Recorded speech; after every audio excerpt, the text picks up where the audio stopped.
Chers frères et sœurs, chers amis, bonjour. Le titre de notre leçon pour aujourd'hui, c'est Vivre aujourd'hui. Avant d'aller plus loin, prions le Seigneur. Seigneur, éternel notre Dieu, notre roi, quelle grâce de t'avoir comme notre papa. Merci pour ton amour et ta grâce envers nous. Nous te demandons de guider ce moment d'étude et paralyse toutes sortes de distractions au nom de Jésus. Amen. Vivre aujourd'hui, ça c'est le titre de la leçon. Avant de commencer la leçon, j'aimerais vous présenter toutes mes excuses, mes frères et sœurs, pour le fait que vous ne me voyez pas. D'accord?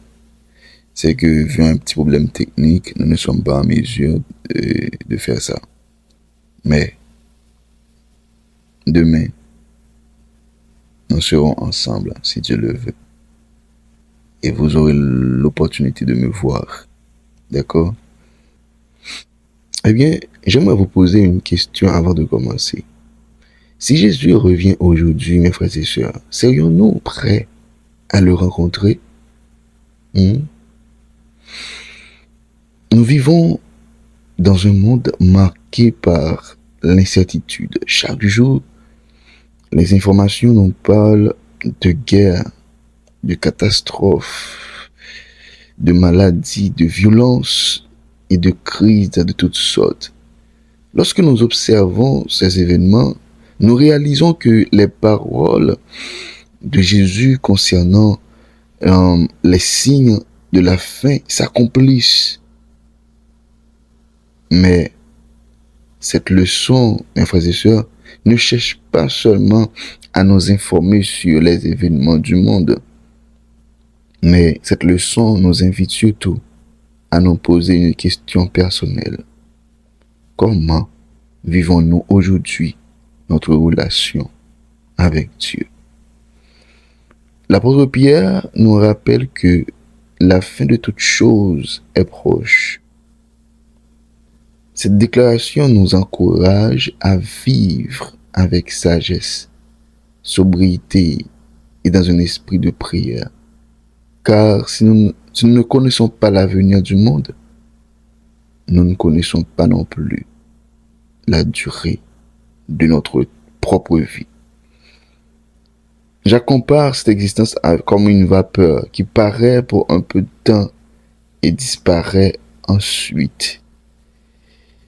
Bien, face à cette réalité, la question essentielle n'est pas seulement qui se passera-t-il demain, mais plutôt suis-je aujourd'hui en communion avec Dieu?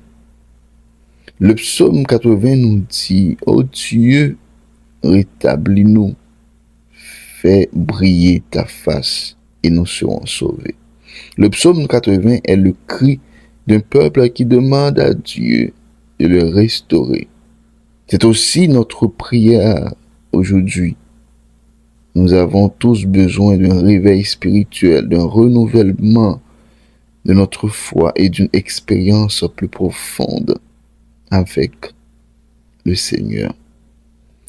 La bonne nouvelle est que Dieu ne nous abandonne pas à nos faiblesses.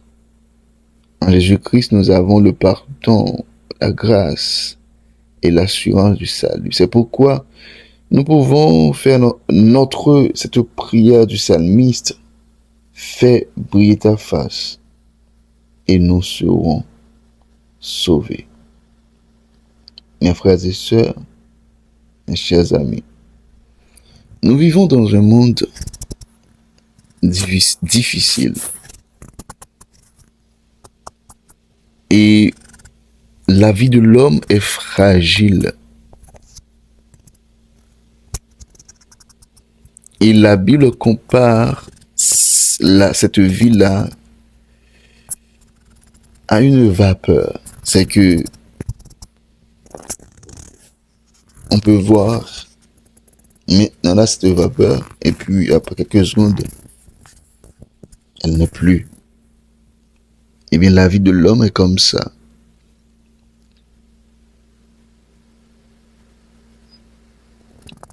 Matin là, au café qu'a parlé au monde là, et puis, yo dit non pita que monde ça li parle encore li mouri. La vie de l'homme. La vie de l'homme, c'est tellement fragile. Yo même fait connaître que yon tronc d'arbre a plus résistance que l'homme lorsque l'homme mourit. Yon tronc d'arbre, yon ka couper là, on mettait à terre pendant plusieurs jours, même un mois, il toujours une vie dans lui-même. Mais l'homme, depuis l'homme mourit, au moment même, l'homme est pas capable de supporter encore, il est décomposé. C'est l'homme. Vivre aujourd'hui, c'est vivre comme si il n'y a plus demain. C'est de nous préparer.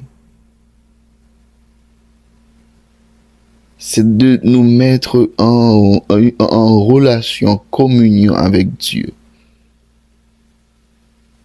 C'est marcher tout sauvé, vivre aujourd'hui. C'est être prêt pour n'importe quel moment. Parce que nous ne connaissons pas qui ça. La vie serrée. Nous avons parlé matin là, et puis de la soirée, nous n'avons pas de chance encore. C'est même Jacques qui me rappelait le tremblement de terre en Haïti. Il y a des amis dans ma qui t'a parlé bien propre avec nous, et puis de la soirée, et puis il parlait encore. C'est que le meilleur moment n'est pas demain. Le meilleur moment, c'est aujourd'hui. C'est aujourd'hui même. C'est que nous devons nous préparer. Jésus est proche. Et plusieurs signes montrent que nous sommes à la fin des temps.